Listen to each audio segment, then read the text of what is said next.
Five Nights at Freddy's 2 came out exactly 10 years ago, and to this day, it still holds many mysteries, secrets, and theories that the community hasn't been able to fully answer. And one of those great mysteries is why the toy animatronics, who debut in this game as antagonists, attack the security guard if, in theory, they aren't possessed. Well, in today's video, we're going to talk about these implications and why a large part of the community, including myself, believes that perhaps there's something more behind them, how William Afton could have killed 5 more victims who are rarely talked about, and why these animatronics were never given the role they deserve. All that and more in today's video. Without further delay, good morning, afternoon, or night, and let's begin.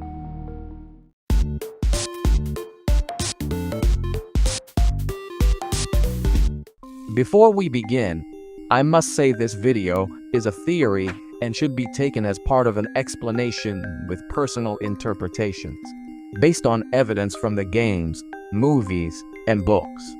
Why is it believed they are possessed? This has been one of the longest and most continuous debates within the FNAF community, and the reason is simple. The toy animatronics are some of the most emblematic, yet enigmatic and misunderstood characters in the franchise. They were created as a reconstruction of the old characters, which in themselves were already a questionable redesign that we made a video about a few days ago. And they didn't last long before being subsequently destroyed at the end of Five Nights at Freddy's 2 and reused many years later as prop material for Fazbear's Fright, which we saw in Five Nights at Freddy's 3.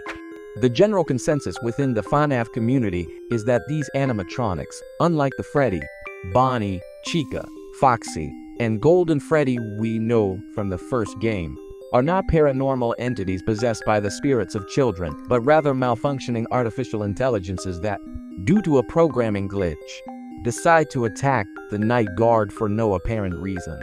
If you ask any FNAF fan about this, they will tell you with almost complete certainty. However, there is a lot of evidence both for and against that could provide a fairly convincing verdict as to why they really attacked the security guard in Five Nights at Freddy's 2. The first thing we need to understand is their role in this game. As we mentioned before, in 1987, this band of animatronics were new models and redesigned with a much friendlier appearance and state-of-the-art technology, with Fazbear Entertainment spending a small fortune to build them in a new Freddy Fazbear's Pizza, all in an effort to make them much safer, both for customers and restaurant employees. They've spent a small fortune on these new animatronics. Facial recognition, advanced mobility, they even let them walk around during the day. Isn't that neat? You see, in 1985, 2 years earlier, an unfortunate incident occurred at the previous location, in which William Afton would kill 6 innocent victims who would end up possessing the animatronics, turning them into living machines thanks to the power of the puppet, who now only seek revenge against the person who did this to them. That's why it doesn't make much sense then for the toy animatronics to attack us, because the animatronics that have souls inside are these ones, and not these other ones over here. Considering this, the game offers us several rather poor and contradictory explanations as to why they attacked the security guard, one of which is that their facial recognition system supposedly malfunctions, having a facial recognition system capable of detecting criminals or convicts to neutralize them within the restaurant.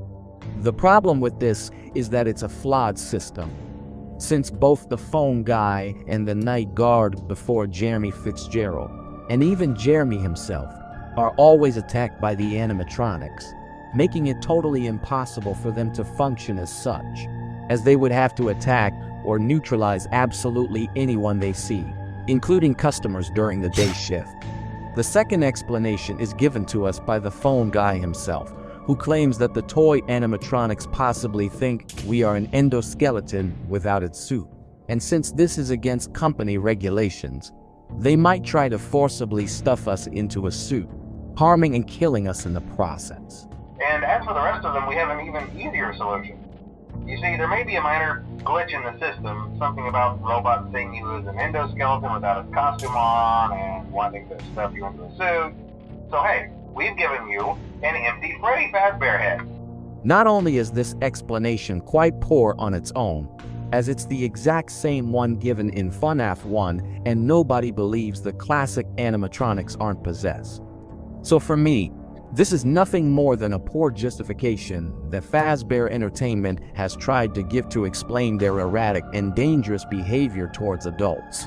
With this in mind, there is a lot of evidence in favor of why the toy animatronics might be possessed. It's no mystery to anyone that there was a series of murders in Five Nights at Freddy's 2 that are rarely talked about. You see, the murder of the first 6 children was in 1985. While in 1987, which is when Five Nights at Freddy's 2 takes place, William Afton, inside the yellow rabbit suit, was responsible for ending the lives of 5 other children. We can see this thanks to the Save Them minigame, in which we can see several bodies scattered throughout the place while we see bloodstains. This proves that William perhaps hid these bodies inside the toy animatronic robots, causing them to become possessed in the same way as the originals. We know this from the comments made by the phone guy, who states that there are police investigations at the restaurant and that they will be closing the location for a while, as someone stole one of the suits and committed their misdeeds. Hello? What on earth are you doing there? Didn't you get the memo? The place is closed down, at least for a while. Someone used one of the suits. We had a spare in the back, a yellow one. Someone used it. Now none of them are acting right. Furthermore, this minigame emphasizes how the puppet desperately tries to save the souls of these other 5 children, hence why it's called Save Them. However, he is always interrupted by William Afton, who replies, "You can't," assuring him that this time he won't be able to save the children, as he did with the originals, and that the toys will indeed be under his control. This is reinforced by what the phone guy says, where he states that the toys have been behaving strangely lately, ever since the previous guard, presumably William, left the night shift, as they seem to act fine with the children, almost in a friendly manner. But with adults, they are not friendly and even just watch them in a terrifying way or try to attack them for no apparent reason. This is something we might possibly see in the second movie, as another argument we have is the concept of the drawing on the wall that was presented to us during the film. Since the movie explained to us that William Afton manipulated the animatronics thanks to the drawing that made them believe he was their friend, when in reality he was their murderer.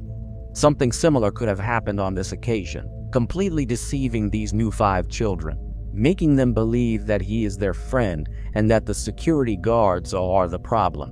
One of the things to take into account is that all the arguments given by Fazbear Entertainment are nothing more than a cover-up. We all know that Fazbear Entertainment usually lies to cover up everything that happens at the location. And one of the things that suggests this is the different explanations the phone guy gives about the animatronics' behavior. He says the mask can confuse them, which some suspect may be why their artificial intelligence is pacified when they see the guard wearing it. But this doesn't work on everyone, with Foxy being one of the original souls who cannot be fooled this way. By the way, the other withered animatronics can also be fooled, which debunks this argument. Another great piece of evidence we have is in FNAF Special Delivery. As in this game, they explained that the Fazbear team had a lot of trouble replicating Mangle's strange and impossible behavior of climbing on the walls, since according to them, this defied the laws of gravity, as it was completely impossible for an animatronic to do that. And the explanation for this could be that by being possessed, it could adopt behaviors very different from what was expected, behaving more in a paranormal way, just as we see with the animatronics appearing and disappearing from the cameras. Other small pieces of evidence that could confirm this are an official art from some Five Nights at Freddy's cards where we see a drawing of Toy Freddy with a corpse inside his belly. This aligns with what I mentioned earlier, But since Scott Cawthon said the merchandise neither confirms nor denies lore, I'd take it with a grain of salt. Another piece of evidence is in Toy Chica's eyes when she is in attack mode, which are known as the silver eyes. Yes, just like the novel, and they only manifest in those animatronics that are possessed. Finally, we have another piece of evidence in Ultimate Custom Night, as one challenge is old friends. It's curious how these animatronics can be possessed or have a soul inside, reinforced by seeing the toy animatronics here. With all that said, I have no doubt that the toy animatronics are really possessed, but for some reason, Scott never wanted to give them the relevance they deserve, even though he built an entire narrative around them. But that's where you come in. Do you think the toys are really possessed? Let me know down in the comments, because I'll be reading them carefully. With nothing more to say, I hope you enjoyed this video, and I'll see you next time.